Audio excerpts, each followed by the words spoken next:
Chapter 1: The Quiet Things We Carry.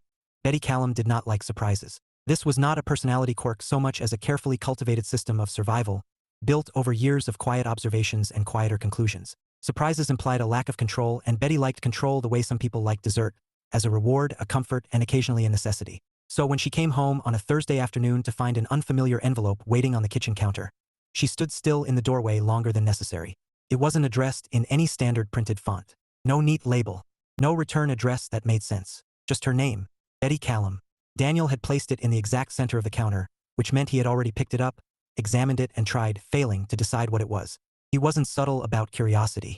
He left it on display like a question he expected her to answer. She set her keys down slowly. "Hey!" Daniel called from the living room. "There's mail for you that looks historical."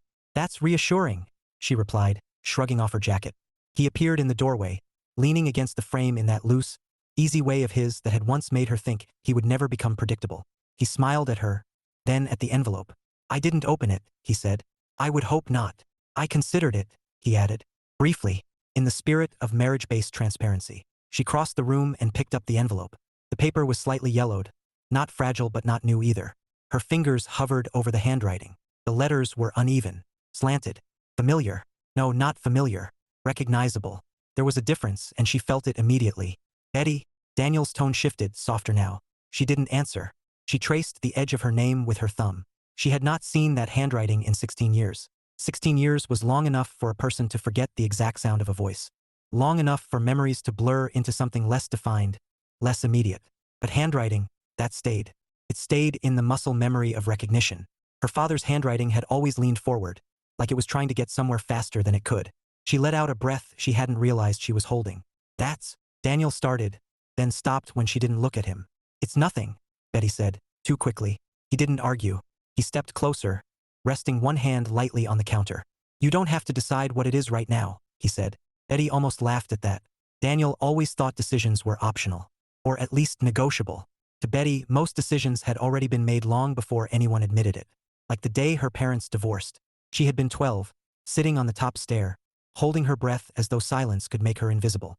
Their voices hadn't been angry. That was the worst part. There had been no shouting, no dramatic exits. Just quiet, contained exhaustion from two people who had already reached the end of something neither of them could fix. Her mother's voice had been steady, firm. Her father's had been tired. That word echoed more than any sentence. After that, everything changed in ways that didn't need to be explained. Her father moved into a small apartment that always smelled faintly like something burnt, even when nothing was cooking. Betty hated that smell. It clung to her clothes, to her hair, to the inside of her memory. She visited him 4 days a month. For days of awkward conversations, forced normalcy, and the strange realization that someone you love can feel like a guest in your life. But every now and then, when he thought she wasn't looking, he would smile at her like nothing had been lost at all. And that somehow made it worse. Once, she had woken up in the middle of the night and padded down the dark hallway toward the living room. She hadn't meant to stop, but she had. And she had seen him, sitting on the edge of the couch, his face buried in his hands, shoulders shaking with quiet, careful restraint. The kind of crying that tried not to exist. She had frozen. She hadn't gone to him. She hadn't said anything. Instead, she had stepped back into the hallway and returned to bed, pulling the blanket over her head like it could erase what she had seen. The next morning, he had made pancakes. He had smiled, and she had pretended not to notice that his eyes were swollen. That memory stayed longer than the good ones. "Betty," Daniel said again, gently. She blinked, the kitchen snapping back into focus. "It's probably a mistake," she said, placing the envelope back on the counter as if it might burn her.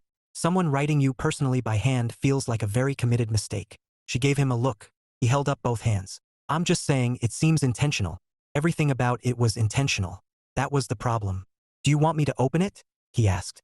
"No. Too fast. Too sharp." He nodded once. "Okay." Silence lingered between them, stretching into something that neither of them immediately filled. Betty turned slightly, leaning her hip against the counter. "What would you do?" she asked, surprising herself. Daniel tilted his head. "Honestly, no, lie to me. I prefer comforting fiction." "I'd open it," he said, smiling faintly. "Of course you would. I'd also assume it's either incredibly important or wildly disappointing. There's usually no middle ground with mysterious letters. That's not helpful. It's honest." She studied the envelope again.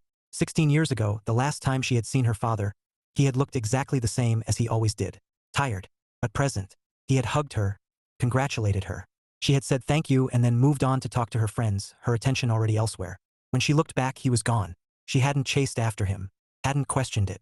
Because in her mind, people always left eventually. Some just did it more quietly than others. She swallowed. I think. She paused, rethinking even the shape of the sentence. I think I need a minute. Daniel nodded again, stepping back to give her space. Take all the minutes you want, he said. I'll be in the other room, pretending not to eavesdrop. That's very considerate of you. I am, at my core, deeply considerate. She almost smiled. Almost. When he left, the apartment felt larger than it actually was. Quieter. The envelope sat where she had left it, unassuming, waiting. Betty reached for it again, her fingers brushing over the paper with hesitant familiarity. 16 years ago, her father had left without saying goodbye. Not once in her life before that had he ever done that. Not once. That should have meant something. She knew that now. She just didn't know what to do with it. Her thumb slid under the edge of the envelope. She stopped, closed her eyes. And for a moment, she was 12 again, standing in a dark hallway, choosing silence over something she didn't understand how to face. Then she opened the envelope. Chapter 2, The Letter That Waited. The paper inside the envelope made a soft, dry sound as Betty unfolded it, like something that had been waiting longer than it should have. She didn't sit down. She didn't breathe properly either. She noticed distantly, her chest tightening as though air had become a limited resource. There was only one page. That almost annoyed her. After 16 years, one page felt insufficient. Her eyes moved to the first line. Betty, no embellishment. No attempt at warmth that he might not have earned. Just her name again. Her throat tightened. She forced herself to keep reading. If this letter has reached you, then I was right to trust that time would outlast my hesitation. Betty frowned slightly. That sounds like him, she muttered. Daniel's voice drifted in faintly from the other room. Good him or cryptic him? Annoyingly thoughtful him. Ah, the worst kind. She ignored him and kept going. There are things I should have said years ago. I told myself you didn't need them. Then I told myself you wouldn't want them. I see now that both of those thoughts were convenient for me, not fair to you. Betty's grip tightened on the page. That didn't sound like the man she remembered, or rather, it sounded like a version of him she had never allowed herself to consider. I am writing this instead of calling because I forfeited the right to appear suddenly in your life without warning. Silence was my choice. It should not have been your burden to question. She let out a slow breath. There was something unsettling about being understood by someone who had vanished. Felt backwards. I don't like this, she said aloud. Daniel appeared again, leaning casually against the doorway, careful not to intrude further than she allowed. You don't like what part? He asked. All of it, she said. It's reasonable. That seems like a positive quality. Not when it's late, she replied. He studied her quietly but said nothing, which she appreciated more than she was willing to admit. She turned back to the letter. I don't expect forgiveness. That would be asking something I didn't earn. But there is something I would like you to understand, if you ever choose to. Her eyes flicked downward, faster now, compelled. There's a place I need you to see. She blinked. That's a vague, she murmured. Still better than a treasure map, Daniel offered. At least you don't need a shovel. She ignored him again, though a small, involuntary curve tugged at her mouth. The next line stilled her completely. Apartment 3C, Westbrook Towers. The words sat heavily on the page. Betty stared at them, then looked away, then back again, as though they might rearrange themselves into something less specific, less immediate. She knew that address. Of course she did. It was the terrible apartment. The one with the burnt smell. The one she had spent years silently hating. No, she said under her breath. What? Daniel asked. She shook her head, though the movement felt disconnected from intention. He wants me to go there, she said, her voice flat. To the apartment? Daniel asked. Yes. Is it still there? I assume buildings don't usually vanish out of guilt. That would solve a lot of problems if they did. She didn't respond. Her attention had already returned to the letter. I don't know what you remember and what you chose to forget. I don't know what story you were given or which one you built for yourself. I know only my part, and even that I didn't say when it mattered. Her jaw tightened. That was an accusation, wasn't it? Or worse, an acknowledgement. If you decide not to come, I understand. You have built a life that does not include me. That was always your right. The words landed with an unexpected weight. Not bitter, not pleading, just factual. And somehow that stung more. If you do come, there's something there for you. Not an explanation. I'm not sure explanations are ever enough. But something closer to the truth than silence allowed. Betty exhaled slowly, her hand drifting down slightly as if the letter had gained physical weight. I don't need this, she said. Daniel stepped a little closer this time, keeping his tone light but careful. You don't need a lot of things, he said. That's never really stopped anything from mattering. She glanced at him briefly, then back to the page. There was one final line, shorter than the rest. I never stopped being your father, even when I stopped knowing how to show it. Something inside her twisted, quick, sharp, gone before she could fully grasp it. She folded the letter once, then again, too neatly, as though reducing it to smaller dimensions would make it easier to manage. Well, Daniel said, that feels significant. That feels manipulative, she countered. Does it? Yes. He tilted his head, considering. I'm not saying you're wrong, he said, but it also feels like someone trying to say something they should have said a long time ago. Convenient timing, she said. Do we know when it was written? She paused. That thought hadn't occurred to her. She unfolded the letter again, scanning it quickly. No date, no timestamp, nothing to fix it in time. Her stomach tightened. He could have written this years ago, she said. Or yesterday, Daniel added. That's not helpful. It's flexible. She gave him another look, sharper this time. He raised his hands slightly. I'm just mapping possibilities. Well, stop mapping. He smiled faintly. You married a mapper. I'm aware. It's exhausting, yet charming, he said. Debatable. Silence settled again, though it was different now. Fuller, edged with something unresolved. Betty leaned back against the counter, the letter resting lightly in her hand. Apartment 3C. She could still picture the hallway. Dim lighting, peeling paint near the baseboards, the sound of footsteps echoing more than they should. She remembered counting the doors on the way there. 1, 2, 3, that one.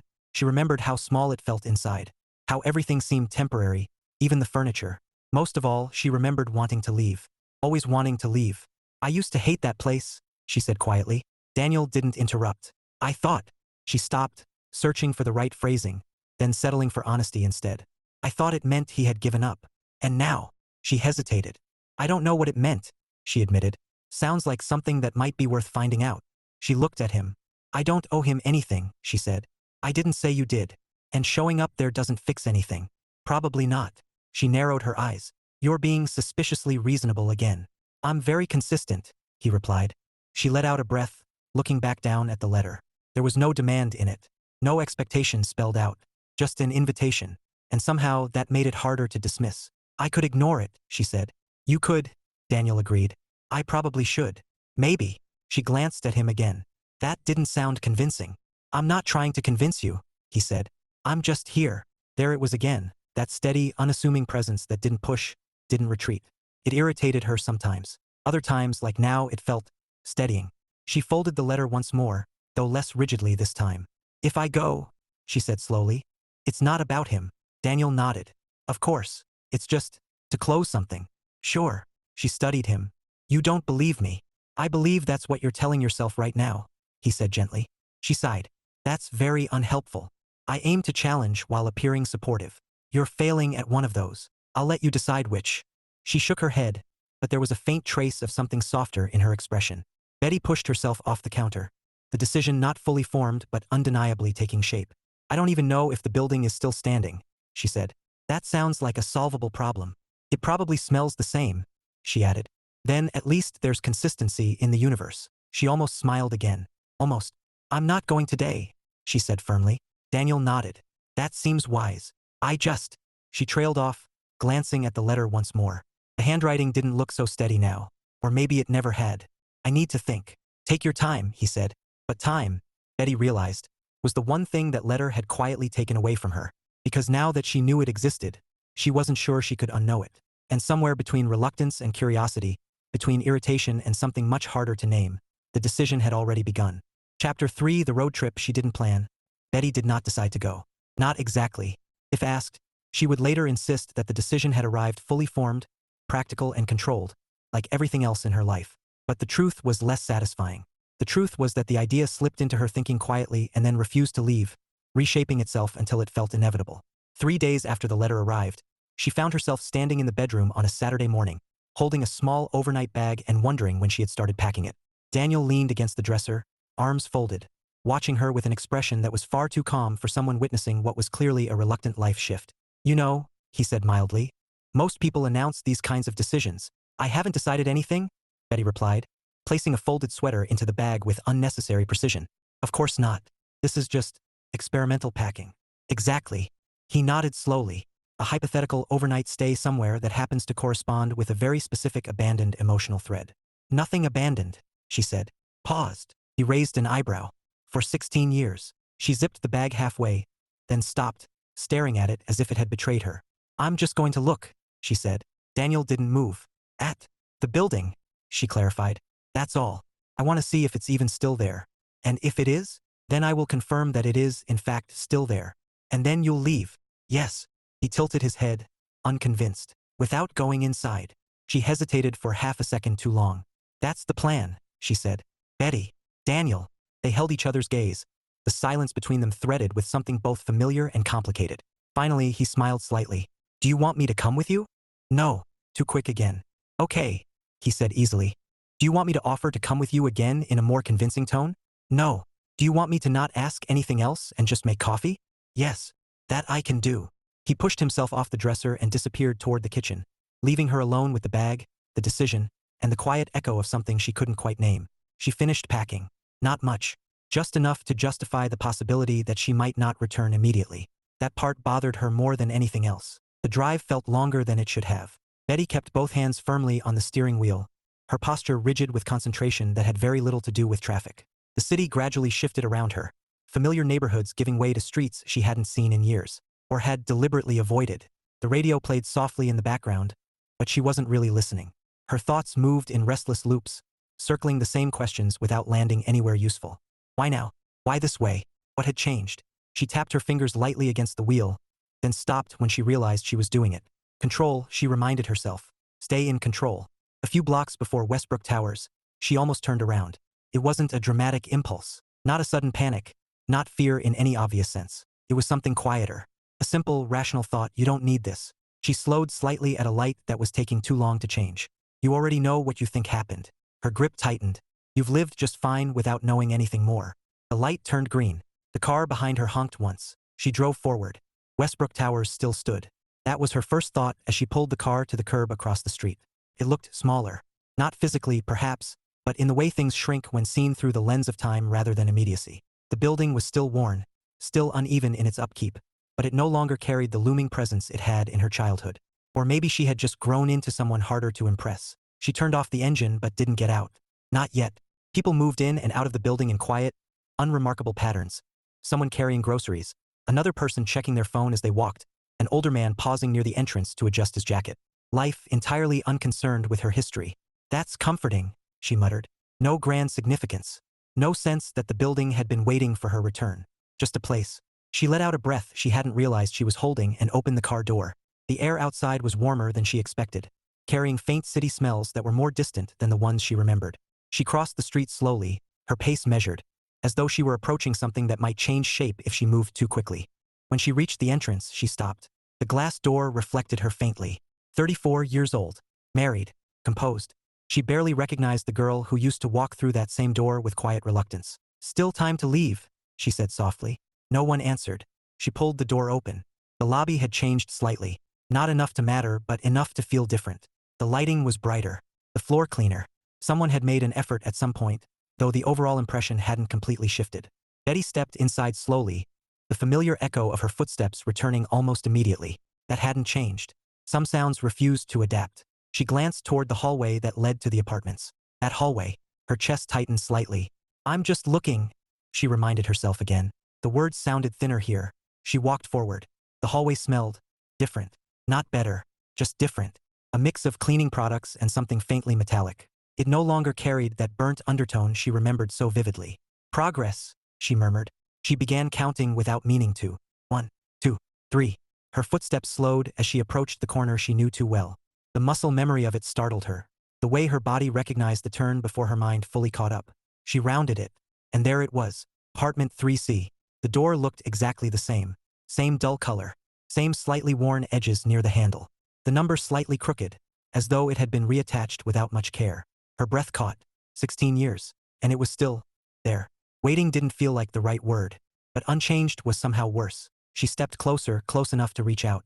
Her hand hovered near the door, then stopped. What am I doing? She whispered. This wasn't part of the plan. The plan had been to look, to confirm, to leave. Her reflection flickered faintly in the peephole's surface, distorted and uncertain. There's something there for you. The words from the letter slid back into her thoughts, unwelcome but present. It could be nothing, she said. Could be everything, another voice answered quietly. She exhaled sharply, annoyed at herself. This is ridiculous. And yet she didn't step away. Instead, she straightened slightly, her posture shifting into something steadier, more deliberate. If it's nothing, she said under her breath, Then I'll know that. Her hand closed the remaining distance. She knocked. The sound echoed softly in the hallway. Once, twice. She waited. Nothing. Of course nothing. What had she expected? 16 years and suddenly the handle shifted. Betty froze. The door opened halfway, revealing a woman in her 60s with sharp eyes and a cardigan that looked both comfortable and permanent. They stared at each other for a beat too long. Yes? The woman asked. Betty blinked, scrambling to rearrange her expectations into something usable. Sorry, she began, her composure slipping just enough to feel unfamiliar. I think I might have the wrong. Are you Betty? The woman interrupted. Betty stopped. Yes, she said before she could reconsider. The woman nodded once, as though confirming a detail she had already been given. Good, she said. I was wondering how long it would take you. Betty's breath caught. I'm sorry, what? The woman opened the door a little wider. You should come in, she said. There are things in here that don't belong to me. Betty didn't move. Her mind raced, trying to catch up to a situation that had already moved ahead of her. Who are you? She asked. The woman's expression softened just slightly. A neighbor, she said. And, for a while, your father's patients. That was not an answer that made sense, which meant, somehow, that it was exactly the kind of answer she had just walked into. Betty hesitated only one moment longer. Then she stepped forward. Chapter 4: The Man Who Knew Her Father. Betty stepped inside slowly, as though the threshold itself required permission. The apartment did not smell the way she remembered. That was the first thing she noticed. Gone was the faint, persistent burnt scent that had once defined every visit. In its place was something cleaner, softer, lavender, maybe, or whatever it was people used when they wanted a space to feel calm rather than survived in. The woman closed the door behind her with a quiet click. Take your time, she said, not unkindly. It tends to settle on people. That's a concerning sentence, Betty replied automatically, her voice steadier than she felt.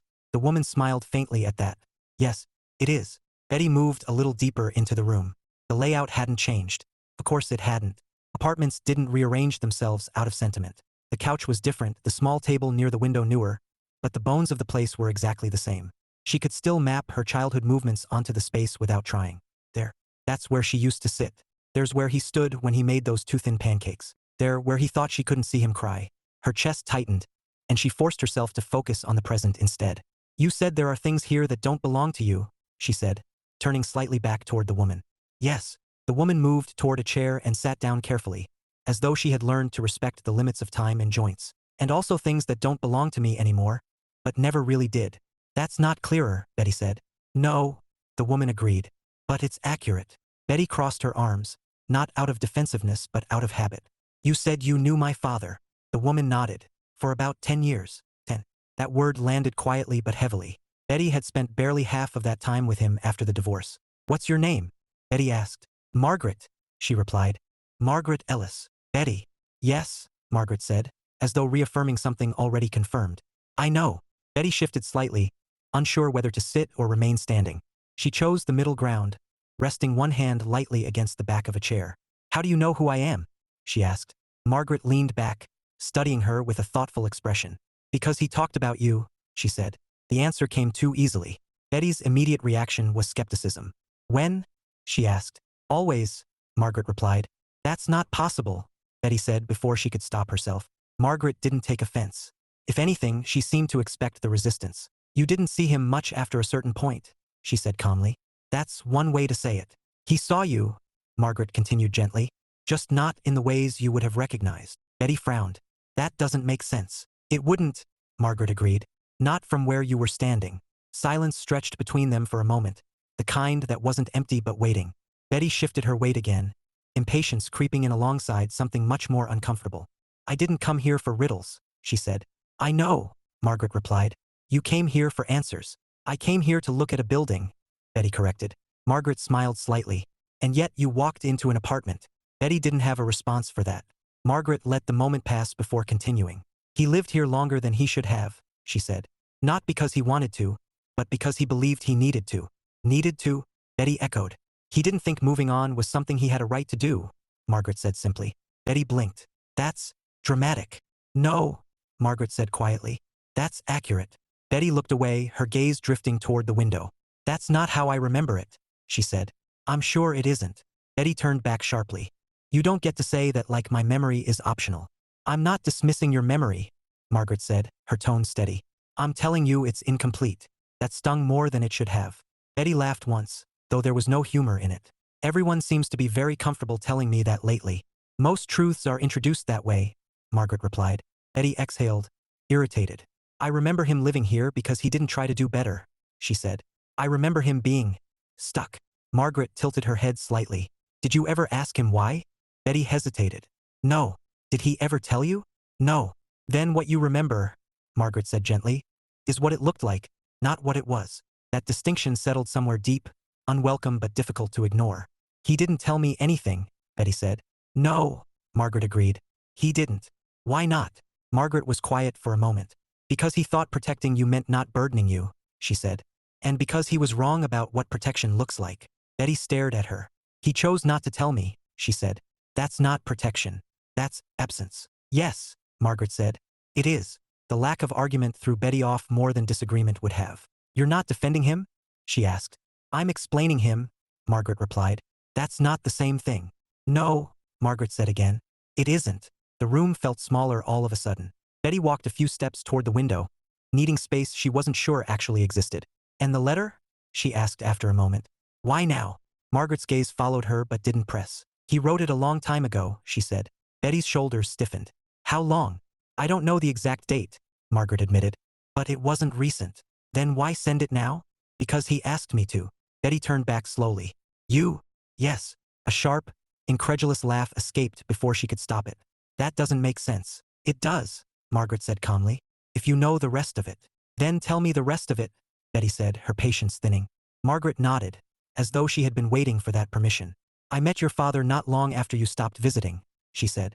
He didn't talk about it at first. He didn't talk about much. That sounds familiar, Betty muttered. But eventually, Margaret continued, he did. And he told you what? That he had a daughter he barely saw. Betty asked. He told me he had a daughter he didn't understand anymore, Margaret corrected softly. And that he thought it was his fault, even if he didn't know how. That landed quietly, slipping past Betty's defenses before she could block it. He always thought everything was his fault, she said reflexively. Margaret smiled faintly. Yes, he did. Betty looked down briefly, then back up. That still doesn't explain why you're involved in delivering his letter 16 years later, she said. No, Margaret agreed. It doesn't. She gestured gently toward a small wooden box on a side table, something Betty hadn't noticed when she first walked in. That does, she said. Betty followed her gaze. The box was simple, not decorative, not new, just there, uneventful and waiting. Her stomach tightened. What is it? She asked. Margaret looked at her, her expression softening in a way that felt both kind and heavy. That, she said, is everything he didn't know how to give you when you were watching him fail. Betty didn't move, didn't speak. The room seemed to hold its breath with her. You don't have to open it now, Margaret added gently. But it's yours. Betty took a slow step forward, then another. The distance between her and the box felt longer than it should have been, like closing it required more than just movement. What happened to him? She asked quietly. Margaret's expression shifted, just enough to signal that the answer mattered. He kept going, she said. Longer than most people would have, given the circumstances. That's not an answer. It's the first part of one. Betty stopped just short of the table, her hand hovering near the box but not touching it. And the rest? Margaret's voice softened. The rest, she said, is why you're here. Betty swallowed. For the first time since opening the letter, since stepping into the building, since hearing his handwriting speak again, she felt something beyond irritation, beyond control, something uncertain, and dangerously close to understanding. Her fingers brushed lightly against the lid of the box. She didn't open it. Not yet, but she didn't step away either. Chapter 5, The Things She Got Wrong. Betty stood in front of the box longer than she would ever admit. Her fingers rested lightly on the lid, tracing its edges like she could learn something from its shape alone. It didn't look important. It didn't demand attention. It sat there in quiet defiance of drama, as if it had outlived the need to be noticed. That's it? She asked finally, not looking at Margaret. That's what all of this leads to? A wooden box. Margaret didn't rush her answer. Sometimes, she said, the things people leave behind are smaller than the things they couldn't say. Betty let out a short breath. That's poetic, she said, and not helpful. It's accurate, Margaret replied. Betty closed her eyes briefly, then opened them again, the moment of hesitation passing like something she refused to indulge. Fine, she said. Let's get this over with. Her fingers curled around the lid. She paused, just a second, then lifted it. The box didn't contain what she expected. To be fair, she hadn't known what she did expect. Something official, maybe, documents, an explanation that would line up neatly with the letter's tone, structured, distant, manageable. Instead, The first thing she saw was a stack of envelopes, all addressed. None sent. Her stomach dropped in a way that felt both sudden and inevitable. "No," she said quietly. Her voice barely made it out. She picked one up. The paper was older than the letter she had received, slightly worn at the edges, like it had been handled more than it should have been for something that had never left a room. Her name stared back at her again. Always her name. "Are you telling me he just wrote letters he never mailed?" she asked, her tone sharper now, the irritation rising instinctively. Margaret remained seated. "Yes," she said. "That's—" Betty stopped, searching for a word that wasn't immediately unforgiving. "That's pointless." "Is it?" Margaret asked. "Yes," Betty said firmly. "If you have something to say, you say it. You don't store it in a box." Margaret leaned forward slightly. "And if you don't know how?" she asked. Betty blinked. "That's not an excuse." "No," Margaret agreed. "It's a limitation." Betty looked down at the envelope in her hand, her frustration wavering at the edges. "How many are there?" she asked. "Enough," Margaret said. "And not enough at the same time." "That's—" "Yes," Margaret said calmly. "Not helpful. I'm aware." Betty exhaled sharply. She pulled another letter from the stack. Then another. Dates were written on some of them. Months apart. Sometimes years. Her chest tightened. "He kept writing?" she asked, her voice softer now despite herself. "Yes. And just didn't send them?" she pressed. Margaret nodded. "Why?" "She told you," Margaret said, nodding toward Betty's pocket. Betty frowned. The letter. She pulled it out again, unfolding it slowly, her eyes scanning the lines she had already read but now saw differently. "I told myself you wouldn't want them." Her throat closed slightly. "That's not—" She stopped, the argument faltering. Because hadn't she made it clear? The excuses, the missed visits, the gradual fade of effort. Hadn't that said enough? "That's not how it works," she tried again. But the conviction wasn't there anymore. Margaret watched her carefully.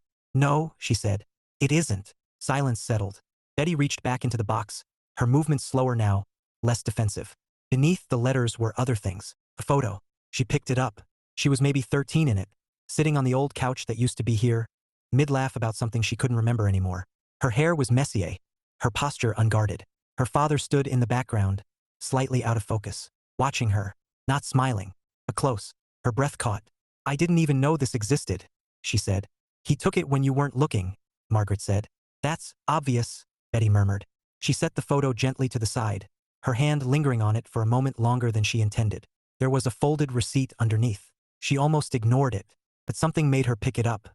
Her eyes scanned it quickly, then slowed, then stopped. Mortgage payment, her childhood home's address, the date, years after the divorce. Her grip tightened. "That's wrong," she said quietly. Margaret didn't respond. "This has to be wrong," Betty continued, her voice gaining urgency. He wasn't." She flipped the receipt over as if the back might explain it. "Didn't." There were more, stacked underneath, different dates, same address. Her heart began to pound, the sound loud enough that it felt like it might echo in the room. "No," she said again, but this time it sounded different, less certain, less controlled. "He paid for the house?" she asked, turning sharply toward Margaret. "Yes." "For how long?" Betty demanded. Margaret held her gaze. "For as long as he was required to," she said, then paused. "And longer than that." Betty's mouth went dry. "That doesn't make sense," she whispered.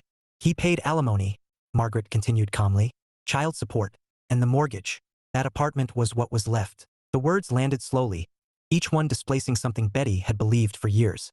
"But my mom," she started. "Paid for everything?" Margaret finished. Betty nodded, numb. "Yes, she paid for the things you saw," Margaret said. "He paid for the things that allowed them to exist." Betty stared at her. The room felt tilted, unstable. "That's not," she tried again. But it was. She could see it now. The apartment that never improved. The clothes that never quite fit right. The way he never seemed to move forward. Not because he didn't want to, because he couldn't. Because everything he had was already going somewhere else. "No," she said. But it wasn't denial anymore. It was grief wearing the shape of refusal. "I thought—" She stopped again, the words unraveling. "I know," Margaret said softly. "I thought he didn't try." Margaret shook her head gently. "He tried in ways that weren't visible," she said. "And he made the mistake of thinking that invisible effort would still count." Betty's hand slid to the edge of the table, gripping it for support. "That's not fair," she said. "No," Margaret agreed. "It isn't." Betty laughed once, the sound uneven. "I hated this apartment," she said. "I used to sit here and think, why doesn't he just do better?" Margaret didn't respond. "He was doing the best he could," Betty said, the realization landing fully now, heavy and irreversible. "Yes, The word was quiet, but it didn't need to be louder. Betty closed her eyes. For a moment, the room, the box, the letters, the receipts, all of it receded, replaced by a memory she hadn't let herself examine in years. Her father sitting on that couch, head in his hands, crying in silence, not because he had failed, but because he had done everything he could and still couldn't be understood. Her chest tightened painfully. "I didn't know," she whispered. "I know," Margaret said. "I didn't ask," Betty added, her voice breaking slightly despite her effort to keep it steady. Margaret didn't correct her this time, because that part at least belonged entirely to Betty. She opened her eyes again, looking down at the box, at the life that had existed parallel to her own understanding, at the proof of things she had gotten wrong. "I thought he left," she said. Margaret shook her head. "He stayed," she said. "In every way he knew how." Betty swallowed hard. "Then why didn't he?" She trailed off, the question too large to finish. Margaret studied her. "Why didn't he fight harder to be seen?" she asked gently. Betty nodded. "Yes." Margaret sighed softly. "Because eventually," she said, "when someone believes they're already invisible, they stop trying to prove otherwise." That settled into Betty like something final. Not dramatic, not loud, just true. She looked down at the letters again. All the words he had written. All the conversations that never happened. All the chances she had thought didn't exist. "They were here the whole time," she said. "Yes." Her fingers hovered over the stack again. This time, there was no hesitation. She picked one up, turned it over, and slowly opened it. Chapter 6, The Marriage She Never Examined. The letter she opened was dated 3 years after she stopped visiting. Betty sat down without remembering deciding to. The chair beneath her felt solid, grounding in a way she suddenly needed. Her eyes moved over the page slowly this time, careful not to skip ahead, as if rushing would undo something she could no longer afford to miss. "Betty, I saw you today from across the street outside your school. I almost walked over. I even took a step in your direction, which felt like more courage than I deserved. But you were laughing with your friends and it looked easy. I realized I didn't know how to enter that without making it complicated." Her throat tightened. "So I didn't." She pressed her lips together, the words settling into her with uncomfortable precision. "I told myself it was better not to interrupt a life that seems to be moving well without me. I tell myself that often. It sounds like logic when I think it quietly enough." Betty let out a breath that trembled at the edges. "That's ridiculous," she said under her breath. Margaret didn't correct her. She just listened. "You used to look for me," the letter continued. "You used to check the door every few minutes before I arrived, like I might forget the way." The paper blurred slightly. Betty blinked hard. "You stopped looking eventually. I noticed the exact moment you did, though I don't think you meant for there to be one." Her chest constricted. Because of course he had noticed. Of course he had. "I told myself that meant I should give you space. I see now it probably looked like I was agreeing to disappear." Betty lowered the page slightly, her hand unsteady. "That's not what I meant," she murmured. Margaret's voice came gently. "He didn't think it was." "That's not." Betty shook her head. I thought he didn't care enough to keep trying." Margaret didn't move from her seat. "He thought you didn't want him to," she said. The simplicity of that statement hit harder than anything else. Betty looked down at the letter again. "I don't know how to be in your life halfway," the words continued. "I was either there every day or not enough at all. I don't seem to understand what comes in between those two things." A small, unexpected laugh escaped her. Hollow but real. "That sounds familiar," she said. Margaret tilted her head slightly. "Does it?" Betty didn't answer immediately. Her thumb traced the edge of the page as something deeper, less comfortable, began to take shape in her thoughts. She kept reading.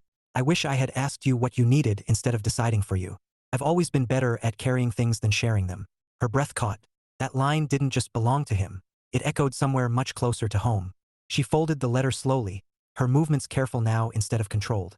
"I don't do that," she said, though the words felt less solid the moment they left her mouth. Margaret watched her quietly. "Don't do what?" she asked. "Decide things for other people," Betty said. "Assume what they want." Margaret didn't respond right away. "You told your husband you didn't want him to come with you today," she said after a moment. Betty blinked. "That's different. Is it?" Margaret asked gently. "Yes," Betty said quickly. "I just needed to do this on my own." "Did he offer because he thought you needed him there?" Margaret said. "Or because he wanted to be?" Betty hesitated. "That's a question," Margaret finished. "And you're making a point," Betty said. "I am," Margaret agreed. Betty exhaled slowly, leaning back slightly in the chair. "I didn't want to explain everything," she admitted. "I didn't want to make it bigger than it already was. And by doing that," Margaret said, "you made the decision alone." Betty looked at her. "That's not the same thing," she said. But there was less certainty behind it now. Margaret tilted her head just slightly. "Do you tell him when something matters to you?" she asked. "Yes. All the time," Margaret continued. Yes, Betty repeated, then paused. The hesitation answered the question for her. Margaret didn't press. She didn't need to. Betty looked down at her hands. I don't like making things emotional, she said finally. That's fair, Margaret said. And I don't like not being in control of how something turns out, Betty added. That's also fair. Betty let out a small breath. But those are preferences, Margaret said softly. Not outcomes. That settled in uncomfortably. Betty glanced toward the box again, at the stack of letters that had existed entirely outside her awareness. Her father had made decisions for her. Decided silence was safer. Decided distance was kinder. Decided absence was acceptable. And she didn't ask either, she said quietly, almost to herself. Margaret's voice was gentle. No, she didn't. Betty rubbed her temple briefly, a familiar gesture when something refused to fit neatly into place. I thought I had a good marriage, she said. That's something people don't usually say unless they're about to question it, Margaret replied. Betty let out a small, humorless laugh. That's not reassuring. It's honest. Betty leaned back, her gaze drifting toward the window. Daniel's face came to mind easily. His steady presence, his patience, his quiet ability to offer without demanding. His way of asking questions instead of imposing answers. Daniel tells me everything, she said. Does he? Margaret asked. Yes. And you? Margaret said. Betty didn't answer immediately, because the truth, once it arrived, came without permission. I tell him what I think matters, she said slowly. Margaret nodded. That's not the same thing. No, Betty admitted. It rarely is. Betty sighed, leaning forward again, resting her elbows lightly on her knees. I don't hide things, she said. No, Margaret agreed. You just decide which things become real. Betty frowned slightly. What does that mean? It means, Margaret said calmly, that things don't exist in a relationship unless both people are allowed to see them. Betty sat with that. It wasn't an accusation. That almost made it worse, because it didn't need to be one. I didn't think this was something to share yet, she said. That's a decision, Margaret replied. Yes. And if it mattered more than you realized? Margaret asked. Betty looked up at her. That's not fair, she said. No, Margaret said softly. But it might still be true. Silence fell again, heavier this time. Betty picked up the letter once more, holding it lightly between her fingers. Her father had written things he didn't know how to say, had held them close instead of risking getting them wrong. And in doing so, he had lost the chance to say them at all. I don't want that, she said quietly. Margaret's gaze softened. No one does, she replied. Betty stood slowly, the movement deliberate now. Her decisions always followed understanding. Sometimes they just took longer than she liked. I should call him, she said. Margaret smiled faintly. That sounds reasonable. Betty hesitated. Not to explain everything, she added quickly. Just to not pretend this isn't happening. That's a beginning, Margaret said. Betty nodded. She reached into her pocket and pulled out her phone, staring at the screen for a moment before selecting Daniel's name. It rang once, twice. Hey, he answered, his voice immediate, grounded in the familiar. Hi, she said. There was a pause. Not awkward, just aware. You okay? He asked. Betty glanced around the apartment, at the box, the letters, the life she hadn't understood. Then she exhaled. No, she said honestly. But I think I should have told you that sooner. There was a small pause on the other end. Okay, Daniel said gently. I'm still not ready to explain all of it, she admitted. That's fine. But I don't want to decide for you whether you get to be part of it, she added. Another pause, then a quiet warmth in his voice. I appreciate that, he said. Betty closed her eyes briefly, something loosening inside her chest. I might need you here, she said. It felt unfamiliar, unpolished, real. Daniel didn't hesitate. Just tell me where, he said. Betty opened her eyes, glancing at Margaret, who gave a small, approving nod. Westbrook Towers, Betty said. Apartment 3C. There was a brief silence. Then, gently, with that same quiet steadiness. I'm on my way, Daniel said. Betty lowered the phone slowly. For the first time since she had opened the box, she didn't feel like she was doing this alone. Chapter 7, saying what should have been said. Daniel arrived faster than Betty expected. She heard his footsteps in the hallway before she saw him. Steady and unhurried, but unmistakably his. Something in her chest tightened. Not anxiety this time, but anticipation mixed with a quiet relief she hadn't prepared for. The door opened. He stepped inside, pausing just long enough to take in the space. The box on the table. Betty standing beside it and looking like someone who had just walked through something she hadn't expected to find. Hi, he said. Hi, she replied. They stood there for a moment, the distance between them small but significant, filled with everything she hadn't yet said. Then Daniel did what he always did. He closed the gap without making it feel like pressure. You look like you've been having an extremely productive emotional experience, he said lightly. Betty let out a breath that almost turned into a laugh. That sounds terrible when you say it like that. It usually is, he said. On a scale from mild discomfort to life-altering realization, where are we? She considered that. Uncomfortably transformative, she admitted. Ah, he nodded. The elusive mid to high range. Margaret watched from her chair, quietly amused but entirely uninvolved now, as if her role had shifted from guide to witness. This is Daniel, Betty said, gesturing slightly. I gathered, Margaret replied. The expression gave it away. Daniel blinked. I'm both flattered and mildly concerned. You should be, Betty said. He smiled faintly, then looked back at her. What happened? He asked, softer now. Betty glanced down at the box, then back at him. He didn't leave, she said. Daniel frowned slightly. Your dad. She nodded. He stayed, she continued, her voice steadier than she expected. Just not in a way I knew how to see. Daniel absorbed that without interrupting. He paid for the house, she said. For years, maybe longer than he had to. He lived here because he didn't really have another option. Daniel's jaw shifted slightly, his expression tightening in quiet understanding. And you didn't know, he said. No, Betty replied. There was no defensiveness in her tone now, just truth. And he wrote letters, she added, gesturing toward the stack. Daniel looked at the box more closely, then back at her. To you? Yes. You got them? He asked gently. She shook her head. No, he never sent them. Daniel blinked once, processing. That's tragic, he said. It's also exactly something I would have thought meant they didn't matter, Betty said. Daniel's gaze softened. But now, he asked. She swallowed.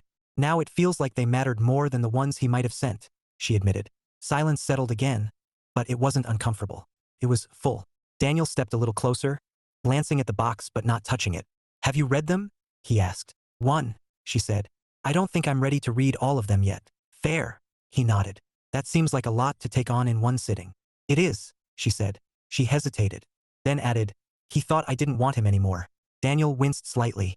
That's a painful misunderstanding. Yes, she let out a slow breath. I thought he didn't care enough to keep trying. Daniel tilted his head slightly. So you both made decisions for each other based on what you didn't say. Betty gave a small, humorless smile. That sounds familiar, doesn't it? Daniel considered that. It does, he said. They held each other's gaze for a moment longer than usual. Not tense, just aware. I do that, Betty said after a moment. Do what? Daniel asked, though his tone suggested he already knew. Decide things for you, she said. Or, decide what you should be part of. He didn't immediately react. You decided I didn't need to come today, he said. Yes. You decided it wasn't something we needed to talk about yet. Yes. She stepped slightly closer to him, her posture shifting, less guarded now. I thought I was keeping things simple, she said. Or manageable. Daniel nodded slowly.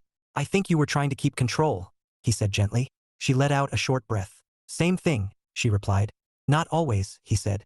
Betty glanced away briefly, then back at him. My dad thought not telling me things was protecting me, she said. He thought silence would make it easier. And it didn't, Daniel said. No, she said. It made everything unclear. I built my own version of it. She paused. A version that made sense at the time. Daniel crossed his arms loosely. And now that version is wrong, she said. There was no resistance left in that statement. Just acceptance. Daniel nodded once. That's a hard place to stand, he said. She looked at him carefully. I don't want to do that to you, she added. Do what? Let things sit in silence until they turn into something else, she said. Daniel smiled faintly. I appreciate that, he said. But I don't know how to do it differently all at once, she admitted quickly. I'm not going to suddenly become someone who narrates every thought. That would be exhausting, he said dryly. Exactly. They both smiled. Small, but real. But I can tell you when something matters, she said. That sounds like a good place to start, Daniel replied. She hesitated, then continued. This matters, she said. His expression softened immediately. I can see that, he said. She glanced at the box again.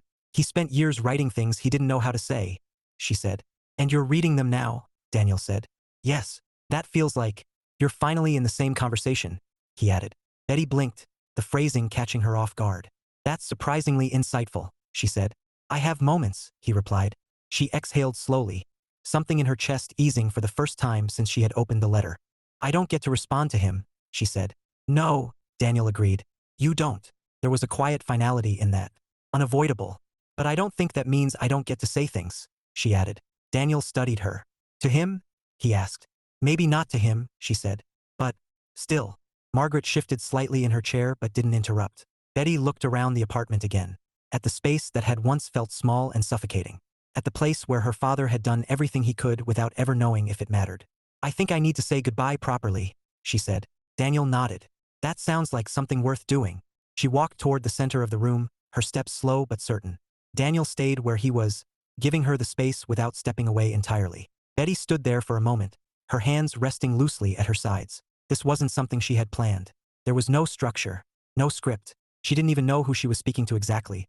The version of him she remembered, the version she had just learned about, or the quiet space he had left behind. Maybe all of them. She exhaled softly. "I didn't understand," she said. The words felt strange in the open air, less contained than she was used to. "But I could have tried," she added. Her voice wavered slightly, then steadied. "I thought you left because you didn't care enough," she continued. "And I guess I left because I thought that meant I shouldn't either." The room didn't respond, but it didn't need to. "I was wrong," she said. The simplicity of it felt heavier than anything else. "I should have asked you why things were the way they were," she said. "And I should have told you when I needed something." Her throat tightened, but she kept going. "I didn't," she said. "And I can't change that." She paused, her gaze dropping briefly before lifting again. "But I can stop pretending it didn't matter," she finished. Silence followed. Not hollow, not empty, just complete. Betty let out a slow breath, her shoulders easing as though she had finally set something down. She turned slightly. Daniel was still there, steady as always, waiting, not pushing. She walked back to him. "That was not as terrible as I expected," she said. Daniel smiled. "That's usually the best-case outcome for emotionally significant moments." She nodded. "Yeah," she said. "I'll take that." Margaret stood slowly, her presence re-entering the moment with quiet grace. "He would have listened," she said. Betty looked at her. "I think so too," she said. And for the first time, the thought didn't come with doubt. Chapter 8, The Life She Chooses Now. On the drive home, Betty didn't turn the radio on. Not because she needed silence, but because, for the first time in a long while, her thoughts weren't crowding each other. They moved more deliberately now, like pieces settling into place rather than competing for attention. Daniel drove. He hadn't insisted on it. He had simply reached for the keys without asking, and she had let him. Felt like a small shift, but it wasn't. Betty leaned her head lightly against the glass, watching the city pass in softened reflections. "Are you okay?" Daniel asked after a while. It wasn't the first time he had asked that question that day, but it felt different now. "Yes," she said. Then, after a moment, she added, "Not in a finished way, but in a real one." Daniel smiled faintly, keeping his eyes on the road. "I think that's the best version of okay available most of the time," he said. She nodded slightly. "That's unfortunate," she replied. "Deeply," he agreed. Silence followed, not empty, but companionable, the kind that didn't require filling. Betty shifted slightly, turning toward him. "I don't think I'm done with this," she said. "That seems reasonable," Daniel said. "I mean the letters," she clarified. "There are a lot of them." "Do you want to read them all?" he asked. She hesitated. "Yes," she said. "Eventually." "And now," he prompted gently. "Now I think I want to space it out," she admitted. "Not rush through it like I'm trying to catch up on something I already missed." Daniel nodded. "That sounds like you're giving it the time it didn't get before," he said. She considered that. "Yeah," she said. "I think so." He glanced at her briefly. "And you don't have to do that alone," he added. She met his gaze. "I know," she said. She meant it. That, more than anything else, felt new. When they got home, the apartment felt different. Nothing had changed, not really. The same furniture, the same placement, the same small details that define their everyday life. But Betty noticed it differently. Or maybe she was noticing it for the first time without filtering. Daniel set the keys on the counter, then turned to her. "Do you want tea?" he asked. "Yes," she said automatically. He smiled. "I figured." She set the box gently on the kitchen table, her hand lingering on it for a moment before stepping back. Daniel moved around the kitchen with practiced familiarity, filling the kettle, setting cups out, moving through small routines that didn't ask for attention but provided it anyway. Betty watched him, not passively, not absent-mindedly, just watching. "You do that a lot," she said suddenly. Daniel glanced over his shoulder. "Make tea." "No," she said. "Take care of things before I ask." He shrugged lightly. "I like systems," he said. "And being useful." She smiled faintly. "That's not what I meant." He turned, leaning back against the counter. "Then what did you mean?" he asked. Betty crossed her arms loosely, thinking. "I mean, you show up," she said, "in ways that are easy to miss if you're not paying attention." Daniel considered that. "I assume that's either a compliment or the beginning of criticism," he said. "It's neither," she replied. "It's an observation." He nodded. "Those can go either way." She stepped a little closer to the table. "My dad thought if something wasn't obvious, it didn't count," she said. "Or maybe he thought it should count, even if no one saw it. Daniel tilted his head slightly. And you? He asked. She looked at him. I think I thought the same thing, she admitted. The kettle clicked quietly as it began to warm. I paid attention to what was in front of me, she continued. What I could see, what I could measure. That's not unreasonable, Daniel said. No, she agreed. But it's incomplete. He smiled slightly. That seems to be a theme today. It is, she said. She glanced down at the box again. I judged him based on what I thought he wasn't doing, she added. Not what he was. Daniel didn't interrupt. And I don't want to do that anymore, she said. That landed differently than everything else she had said so far. Because this wasn't about the past. This was about choice. Daniel studied her quietly. That sounds like a good adjustment, he said. It means I have to pay attention differently, she said. That's usually how that works. She smiled faintly. I don't like that part. I didn't think you would, he said. The kettle clicked off. He poured the water, handing her a cup without asking how she wanted it. She took it, wrapping her hands around the warmth. I've been deciding things for both of us, she said. Daniel didn't contradict her. I thought I was being efficient, she added. He raised an eyebrow slightly. That's a very generous interpretation, he said. She gave him a look. I'm trying to grow here.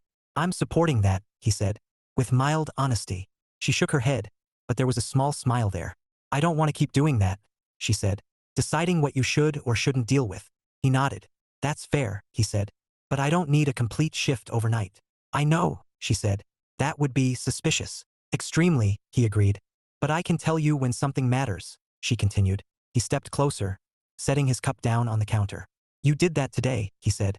I did, she agreed. And you let me be part of it, he added. She looked at him. That was harder than I expected, she said.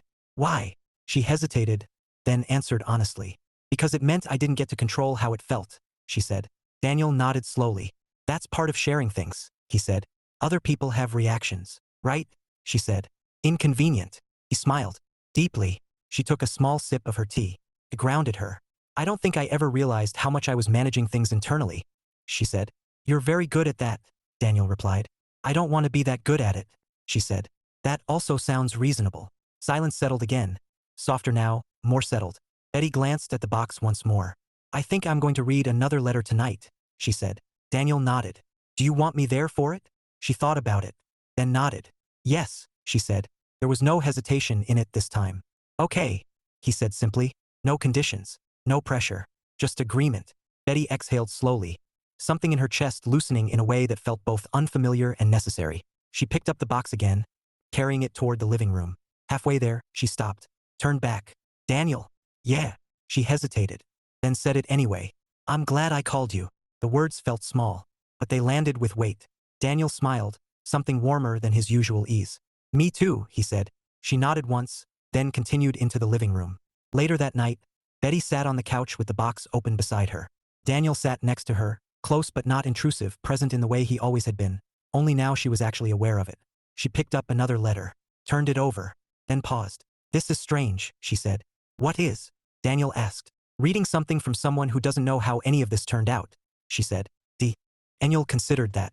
It means you're seeing them without the benefit of hindsight, he said. She nodded slowly. That's fair. She opened the letter. This time she didn't rush, didn't brace, just read. And for the first time in years, she didn't try to control what it meant right away. She let it exist. Beside her, Daniel stayed quiet, steady, present, not filling the space, not fixing anything, just there. And Betty realized something she hadn't expected. The past hadn't changed. It never would. But the way she stood inside it, that was hers to choose. She leaned back into the couch slightly, the letter resting in her hands, the weight of it real but no longer overwhelming. We don't get to go back, she said quietly. No, Daniel agreed. But we do get to decide what we carry forward, she added. He smiled. That part's ours. She nodded, letting the words settle. Then she picked up the next letter and kept going.